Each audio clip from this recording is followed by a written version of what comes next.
Bien le bonjour!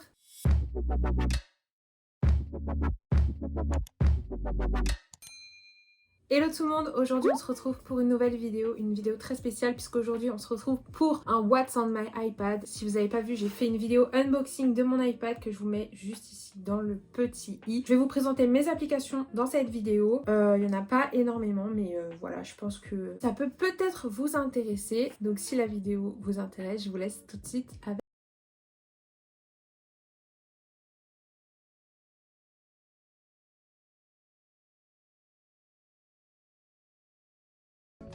Comme vous pouvez le voir, j'ai divisé toutes mes applications en plusieurs boîtes. Comme ça va être plus simple pour moi pour bien trier par catégorie toutes mes applications. Donc j'en ai pas énormément. Je suis pas du tout le genre de personne qui a des jeux sur son téléphone ou sur son iPad, qui a énormément d'applications. En vérité, j'en utilise très peu. Donc on va commencer par la première catégorie qui est la boîte utilitaire. Donc il y a les applications de base de l'iPad, donc horloge, le calendrier, les réglages, et il y a l'application Logitech Control. Donc ça, c'est l'application qu'on est obligé d'avoir quand on achète un clavier Logitech. Je vous mettrai la référence de mon clavier dans la barre d'infos. Ça, c'est, on s'en fiche un peu si vous n'avez pas de clavier Logitech, voilà. Ensuite, il y a la catégorie photographie. Donc là, c'est les photos, la bibliothèque photo et l'appareil photo.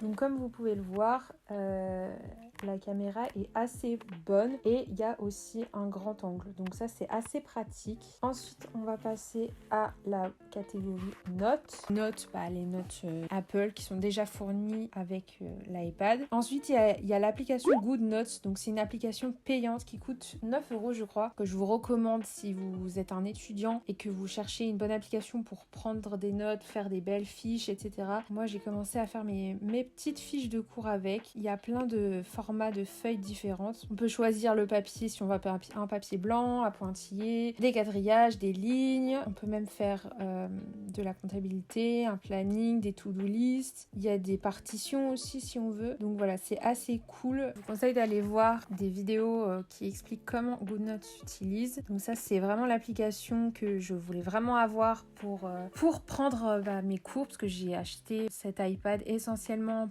pour du professionnel, quoi, pour tout ce qui concerne mon futur métier de community manager. Donc ensuite, il y a l'application Nebo. Alors, je l'ai pas énormément testé cette appli. En fait, ce qui m'a plu avec cette appli, c'est que on peut écrire quelque chose à la main. Par exemple, si j'écris bonjour, grâce à l'outil Convertir, peut convertir notre écriture en texte tapé, comme si on l'avait tapé. Donc c'est bien pour les gens qui écrivent pas très bien. Je trouve ça super cool, mais sinon j'ai pas pu la tester plus que ça. Donc ensuite on a toute la catégorie inutile. Donc ça, c'est toutes les applications qui sont fournies déjà dans l'iPad dont je me sers pas. Localiser, les plans, dictaphone, contact, bourse, rappel, podcast, livre, les mesures, maison. C'est pas très intéressant. Ensuite il y a les messages, donc les SMS et FaceTime, donc je me sers pas encore, mais ça peut servir. FaceTime, ça peut servir pour faire des visios, mais pour l'instant j'ai pas de visio à faire. Ensuite il y a la catégorie musique. Donc il y a la musique déjà iTunes qui est fourni dans l'iPad, mais je l'utilise pas. Personnellement, j'utilise Deezer. Donc j'ai un abonnement à Deezer Premium. Ensuite, ça, c'est deux applis qui vous intéresseront pas si vous faites pas de guitare. Donc comme moi je fais de la guitare, j'ai une application qui s'appelle Ultimate Tabs. Donc en fait, c'est tout simplement pour avoir des tablatures de guitare. Donc c'est quoi des tablatures? Des tablatures, c'est en fait les paroles des chansons. Par exemple, je vais prendre When You're Gone de Avril Lavigne. Et en fait, on a tous les accords dans la chanson pour pouvoir la reproduire, et ensuite il y a les paroles qu'on peut faire scroller automatiquement pendant qu'on joue la chanson, tout simplement. Donc ça, c'est super pratique. J'utilisais déjà sur iPhone, mais sur iPad c'est encore plus simple parce que l'écran est plus grand, donc c'est plus facile de voir. Et ensuite il y a l'application Guitar Tuna. Donc ça, je vous en avais déjà parlé dans le What's on my phone que je vous mettrai dans le i. Donc c'est une application pour accorder ma guitare, tout simplement. Ensuite on a la catégorie Amazon, puisque j'ai un compte Amazon Prime. Donc voilà, quand je veux commander des trucs, quand j'ai commandé mon iPad récemment, je l'ai commandé sur Amazon, donc l'application Amazon Prime Video, puisque j'ai Prime Video. Ensuite il y a la catégorie Store, donc l'App Store pour télécharger les applications, iTunes Store pour acheter des musiques, mais comme moi j'ai Deezer, je l'utilise pas. Par contre, je m'en sers énormément pour voir les nouveautés, les albums qui vont sortir, etc. C'est bien pour se tenir au courant. Donc je vais de temps en temps voir les nouveautés, mais à part ça, je ne m'en sers absolument pas. Et ensuite, il y a l'Apple Store. Donc ça, c'est pour commander des produits Apple. Voilà. Quand j'ai commandé mon clavier et tout ça, je regardais là-dessus. Où est-ce que ça en était? Ensuite, il y a ma partie favorite des applications d'iPad. Donc c'est les réseaux sociaux. Vous savez que je vais être community manager. Donc moi, les réseaux sociaux, c'est mon dada. Donc en premier, il y a Twitch. Ensuite, TikTok, forcément. Twitter, Instagram. Alors Instagram, c'est pas très bien fait, je trouve, sur iPad. C'est pas très bien optimisé, mais bon, voilà, on fait comme on peut. Ensuite, il y a Pinterest, que j'utilise pas des masses, mais ça peut être bien pour l'inspiration. Ensuite, il y a la boîte, la catégorie création, donc il y a Canva pour faire mes miniatures, Canva Stories, si un jour je veux faire des stories travaillées, et il y a iMovie qui est déjà présent, que j'ai pas encore utilisé, mais si j'ai besoin de faire un montage peut-être vite fait, j'utiliserai peut-être. Ensuite, il y a la catégorie Google Suite, donc ça c'est tous les outils Google dont je pourrais avoir besoin, donc Gmail, Google Drive et Google Agenda, que je vais pas vous montrer parce que c'est privé. Ensuite, il y a la catégorie Apple Devices, donc c'est pareil, c'est tous les trucs qui sont déjà présents sur Apple, donc Page qui a un équivalent de Word, mes versions Apple, Numbers, Keynote pour faire des diaporamas, les mails que j'utilise pas,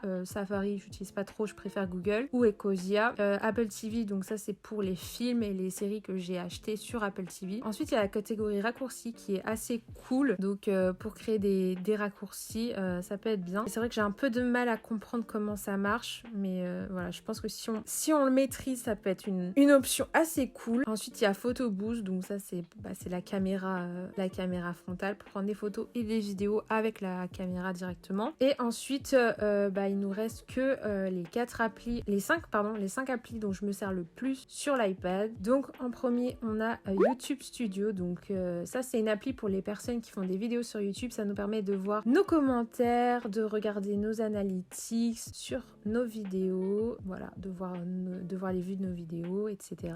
C'est super cool pour gérer sa chaîne YouTube. Ensuite, il y a l'application de mon école, donc je vous montrerai pas parce qu'il y a le nom de mon école écrit dessus. Mais en gros, j'ai créé un raccourci, donc j'ai créé une application en fait pour mon école puisque mon école n'a pas d'application. Donc j'ai créé une appli directement sur l'iPad. Ensuite, il y a Google tout simplement, YouTube que j'utilise énormément pour regarder des vidéos de gens que je suis. J'adore. YouTube, c'est mon réseau préféré, mon média préféré. Et ensuite, il y a l'appli Fichier, donc qui est super pratique parce qu'elle est coordonnée, elle est synchronisée avec mon MacBook et mon iPhone. Donc voilà, c'est tous mes fichiers personnels, donc les PDF de mes cours, tous les fichiers que j'ai enregistrés en fait, que ce soit photo, vidéo, PDF, tout est là-dessus. Donc c'est une appli super pratique et qu'on peut ranger aussi, on peut créer des dossiers, des sous-dossiers, etc. Donc voilà, j'ai fait le tour. Et en ce qui concerne mon fond d'écran déverrouillé, c'est un fond noir tout simplement parce que je trouve ça plus simple pour bien voir les applications. Moi j'aime bien mettre des fonds noirs sur mes fonds d'écran. Voilà, c'est tout. Voilà tout le monde, j'en ai fini pour cette vidéo. Si elle vous a plu, n'hésitez pas à me laisser un énorme pouce dans les airs. Dites-moi vos applications préférées que je n'ai pas citées dans ma vidéo